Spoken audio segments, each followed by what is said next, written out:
Hello बच्चों, आज की क्लास जो है हमारी BCom part first paper second का टॉपिक पूर्ण प्रतियोगिता में उत्पादन एवं मूल्य निर्धारण पर आधारित है। यानी कि परफेक्ट कंपटीशन में हम कैसे प्राइस और आउटपुट को डिटरमाइन करते हैं, उसके ऊपर आज की पूरी वीडियो है हमारी।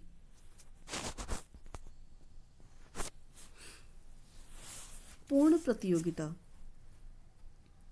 बाजार की विभिन्न स्थितियों का अभिप्राय बाजार में स्थित प्रतिस्पर्धा या प्रतियोगिता की मात्रा से होता है।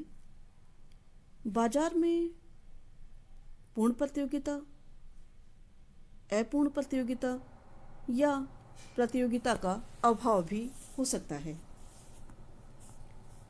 वास्तविक जीवन में अगर हम देखें तो पूर्ण प्रतियोगिता एक कल्पना होती है, एक मिथ्या धारणा होती है, क्योंकि व्यवहारिक जीवन में बाजार की स्थितियों के अंदर अगर हम अध्ययन करते हैं तो या तो अपूर्ण प्रतियोगिता होती है या एकाधिकार की स्थिति दिखाई देती है। मुख्य रूप से जब हम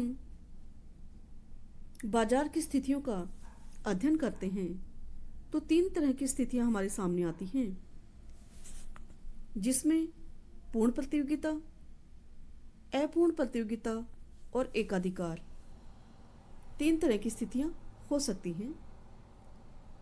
परंतु जब हम अपूर्ण प्रतियोगिता की बात करते हैं तो उसके भी 3 प्रकार पाए जा सकते हैं, जिसका हम अलग वीडियो में अध्ययन करेंगे। आज का जो टॉपिक होगा वह पूरा परफेक्ट कंपटीशन के ऊपर आधारित है। पूर्ण प्रतियोगिता क्या होती है?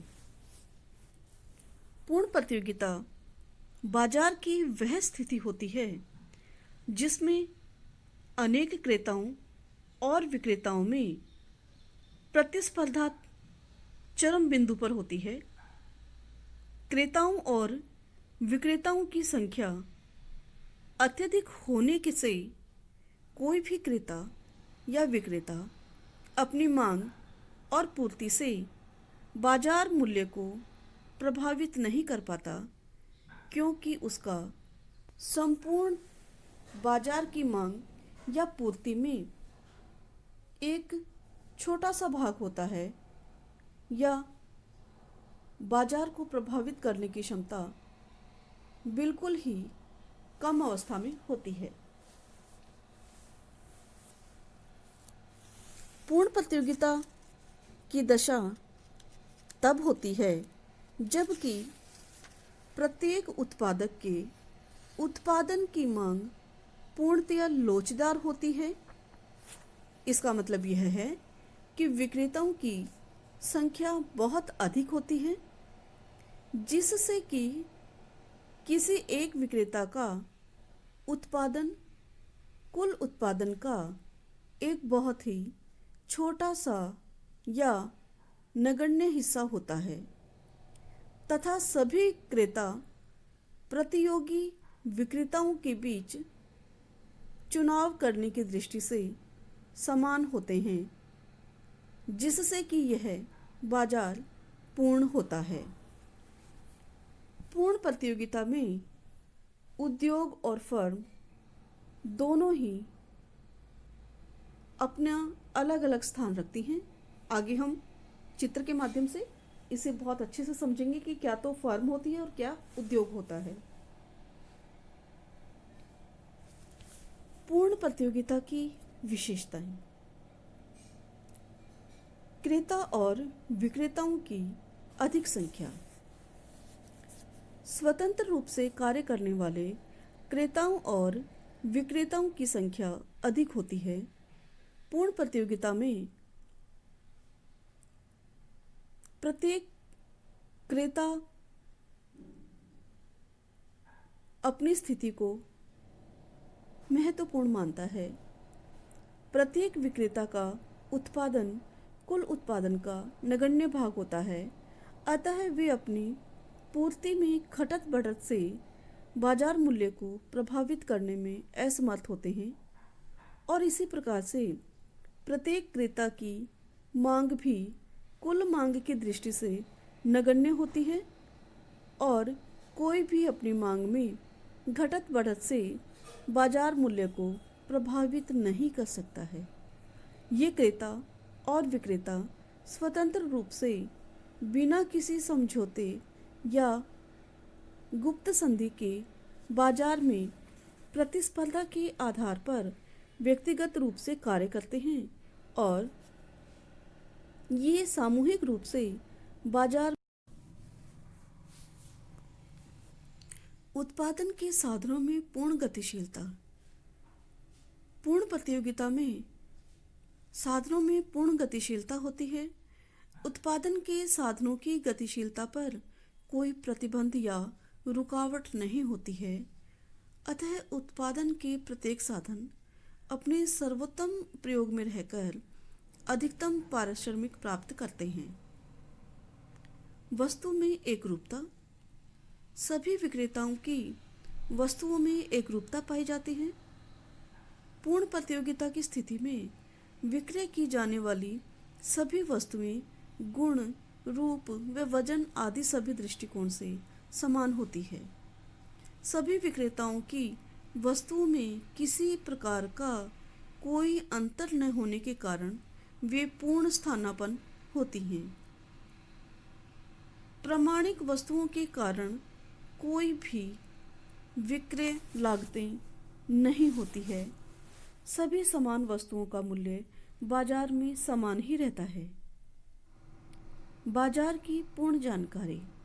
पूर्ण प्रतियोगिता के अंतर्गत क्रेताओं और विक्रेताओं को बाजार में प्रचलित मूल्य की पूर्ण जानकारी रहती है। क्रेताओं और विक्रेताओं में परस्पर निकट संबंध रहता है। बाजार में वस्तु का क्रय विक्रय किन कीमतों पर हो रहा है तथा अन्य क्रेता विक्रेता किन किन कीमतों पर वस्तुओं का क्रय विक्रय करने को तैयार है। इस तरह से बाजार की पूर्ण जानकारी क्रेताओं और विक्रेताओं में रहती है। फर्मों की प्रवेश एवं बहिर्गमन की स्वतंत्रता। पूर्ण प्रतियोगिता की सबसे प्रमुख विशेषता यह है कि उद्योगों में फर्मों के प्रवेश या बहिर्गमन पर किसी प्रकार का कोई नियंत्रण या रुकावट नहीं होती है। नई फर्में या उत्पादक आ सकते हैं, पुराने छोड़कर जा सकते हैं। इससे न तो एकाधिकारी प्रवृत्तियां पनपती हैं, न ही अधिक लाभ प्राप्त होता है, क्योंकि अधिकतम लाभ होने से नई फर्में बाजार में प्रवेश करती हैं और सभी फर्मों को केवल सामान्य लाभ प्राप्त होता है। यह पूर्ण प्रतियोगिता की सबसे प्रमुख विशेषता है कि यहाँ पर किसी भी फर्म को अधिकतम लाभ नहीं मिलता है, बल्कि सभी फर्में सामान्य लाभ पर काम करती हैं। क्रेताओं और विक्रेताओं की निष्पक्ष प्रवृत्ति। पूर्ण प्रतियोगिता की स्थिति के लिए यह आवश्यक है कि क्रेताओं और विक्रेताओं के बीच किसी प्रकार की वरीयता, लगाव अथवा मोह नहीं होना चाहिए।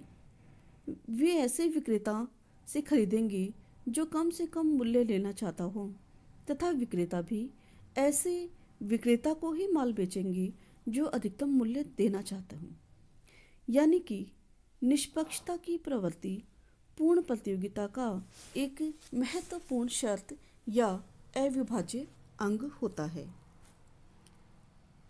उत्पादकों या फर्मों की समीपता। पूर्ण प्रतियोगिता में सभी विक्रेता या उत्पादक एक दूसरे से इतने समीप होते हैं कि जिससे कोई परिवहन लागत नहीं होती है। परिवहन लागत तक नहीं होने के कारण सभी उत्पादक या फर्में समीप होती हैं, एक दूसरे के नज़दीक होते हैं। मूल्य नियंत्रण की अनुपस्थिति। पूर्ण प्रतियोगिता के अंतर्गत वस्तुओं के मूल्य पर किसी भी प्रकार का सरकारी या गैर सरकारी नियंत्रण नहीं होता है। मांग और पूर्ति की सापेक्षिक शक्तियाँ स्वतंत्र रूप से संचालित होकर मूल्य का निर्धारण करती हैं। यानी कि ये पूर्ण प्रतियोगिता की मान्यता या विशेषता है कि यहाँ पर मूल्य नियंत्रण की अनुपस्थिति पाई जाती है।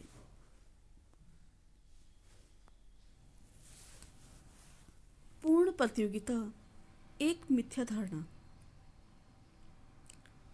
वास्तव में पूर्ण प्रतियोगिता या विशुद्ध प्रतियोगिता की विशेषताओं का अध्ययन अगर हम करते हैं तो हम ये देखते हैं कि वास्तविक जीवन में पूर्ण प्रतियोगिता की दशा कभी विद्यमान नहीं रहती है। यह केवल एक आदर्श स्थिति को व्यक्त करती हैं जो वास्तविक बाजार से परे और व्यवहार में एक कल्पना मात्र लगती है। इन सभी दशाओं का बाजार में पाया जाना प्राय संभव नहीं होता। जैसे हमने पूर्ण प्रतियोगिता की विशेषताओं के बारे में जाना, ये विशेषताएं बाजार में पूर्णतया मिले ये संभव नहीं है, क्योंकि यह एक कल्पना मात्र है। क्या क्या कल्पनाएं हैं, क्या क्या मिथ्या धारणा है, उनके बारे में हम जानते हैं। क्रेता और विक्रेताओं की संख्या अधिक नहीं है। पूर्ण प्रतियोगिता में बाजार में अनेक क्रेताओं और विक्रेताओं की कल्पना की जाती है, पर हम देखते हैं कि बाजार में क्रेता और विक्रेता सीमित संख्या में होते हैं। सभी क्रेता और विक्रेता समान रूप से प्रभावशाली नहीं होते हैं। कुछ विक्रेता इतने बड़े और प्रभावशाली होते हैं कि वे अपनी पूर्ति बाजार द्वारा बाजार मूल्यों को प्रभावित करते हैं। यानी इतनी ज़्यादा मात्रा में वे पूर्ति को नियंत्रित करते हैं कि वे बाजार मूल्यों को प्रभावित करने की स्थिति में होते हैं। वस्तु विभेद। बाजार विभेद और वस्तु विभेद पूर्ण प्रतियोगिता में पाई जाती हैं। प्रत्येक उत्पादक वस्तुओं के संबंध में भौतिक या मनोवैज्ञानिक विभेद करने का प्रयास करते हैं। वे ट्रेडमार्क, विशेष ब्रांड, रंग, आकार आदि में अंतर करके वस्तुओं की समरूपता को नष्ट करने का प्रयास करते हैं। बाजार का ज्ञान नहीं। क्रेताओं और विक्रेताओं को बाजार का पूरा ज्ञान नहीं होता है। न तो क्रेता या विक्रेता अधिक निकट संपर्क में रहते हैं और न ही वे निष्पक्ष होकर क्रय और विक्रय का काम करते हैं। उनमें अपनी पसंद, रुचि, वरीयता आदि के प्रभाव होते हैं और उसी के अनुसार वे बाजार में क्रय विक्रय का काम करते हैं। और यदि हम ये कहें कि उनमें बाजार का पूर्ण ज्ञान है तो यह भी एक कल्पना मात्र ही है। प्रवेश एवं बहिर्गमन पर अनेक बाधाएं। पूर्ण प्रतियोगिता में यह कल्पना की जाती है कि बाजार में नई फर्मों के प्रवेश, पुरानी फर्मों के बहिर्गमन पर कोई बाधा नहीं होती है, कोई प्रतिबंध नहीं होता है। पर व्यवहार में हम देखते हैं कि किसी नई फर्म के उद्योग में प्रवेश करने पर कुछ न कुछ बाधाएं अवश्य होती हैं और बाजार छोड़ना भी इतना आसान नहीं होता है।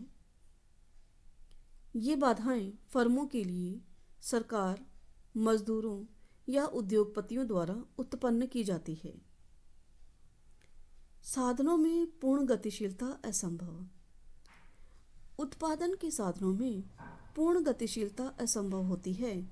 उत्पादन में विभिन्न साधनों के विभिन्न प्रयोग या उद्योगों में गतिशीलता पर तकनीकी, सामाजिक, भाषा, धर्म, आर्थिक एवं मनोवैज्ञानिक बाधाओं का प्रभाव पड़ता है। एक स्थान से दूसरे स्थान की भौगोलिक परिस्थितियां भी बाधा डालती हैं। सरकारें या श्रमिक संघ भी श्रमिकों के या अन्य साधनों की गतिशीलता में रुकावट डालते हैं। यानी कि यदि हम ये कहें कि साधनों की पूर्ण गतिशीलता है तो यह केवल मिथ्या धारणा या कल्पना मात्र ही है। स्वतंत्र रूप से कार्य करने की कम प्रवृत्ति।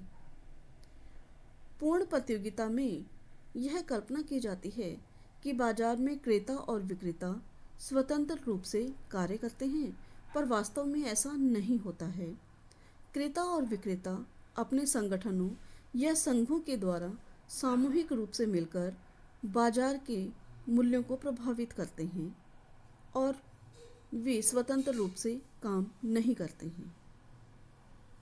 यातायात, विपणन एवं विज्ञापन पर जोर।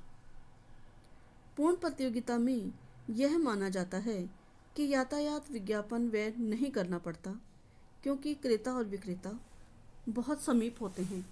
परंतु व्यवहार में अगर हम देखें तो क्रेता और विक्रेता अधिक निकट न होने से परिवहन व्यय और विपणन की लागतें बढ़ती हैं और विज्ञापन भी करना पड़ता है। बाजार में वस्तु का मूल्य एक समान नहीं। समस्त बाजार में वस्तु का एक सा मूल्य नहीं पाया जाता है। अलग अलग क्रेता और विक्रेता अलग अलग मूल्यों पर वस्तुएं खरीदते एवं बेचते हैं। इनके पीछे अनेक कारण हो सकते हैं कि क्रेता किसी वस्तु विशेष को अधिक वरीयता देता हो और दूसरी वस्तु के मूल्यों के ज्ञान का अभाव हो या उसके प्रति लगाव न हो तो वह दूसरी वस्तु को नहीं खरीदेगा। विक्रेता और क्रेताओं में परस्पर लगाव। प्राय यह देखा जाता है कि विक्रेता भी अपने जानकार और विशेष ग्राहकों में अधिक रुचि रखते हैं, जबकि दूसरों में कम। वे प्रतिस्पर्धा के साथ साथ परंपराओं, पारस्परिक संबंधों को भी अधिक महत्व देते हैं। इसी प्रकार क्रेता भी अपनी खरीदारी किसी विशेष विक्रेता से, जिसमें वह पूर्ण विश्वास करते हों, से ही करते हैं।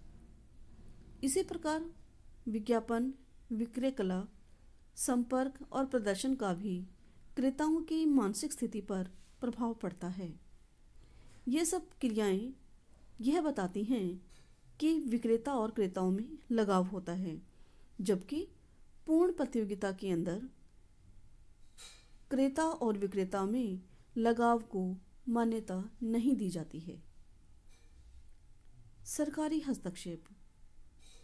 पूर्ण प्रतियोगिता में हमने यह जाना, उसकी विशेषताओं में हमने ये देखा कि राजकीय हस्तक्षेप नहीं होता है, जबकि वास्तविक आर्थिक जीवन में राजकीय हस्तक्षेप बना रहता है।